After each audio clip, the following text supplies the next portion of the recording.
لټن ماما هغه شیخ ژوندی دی څوک نیلم ګلو هغې هم د پیشو وساګانې دي نو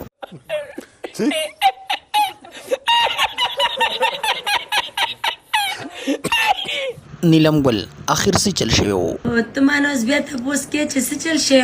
په کټ کې خواره واره پرته وې ځکه مې تپوس کوو داسې کار دی چې ما ته ډاکټر ګولۍ لیکلې وي کوبره ګولۍ درکړې وې کو او ما پې ډیټ نه و کتلی هغه سپایر شوی وي دکه چل دی که نه زه تا تاسې وایم اکسپایر شي ځان مه خوره بیا به خراب وی ښځه ده پرېږده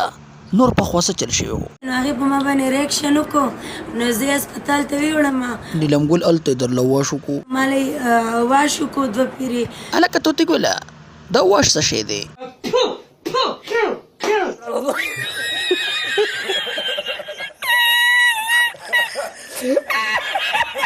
دا راته ووایه چې په نشه کې چا چا والي وي مسعود مراد अच्छा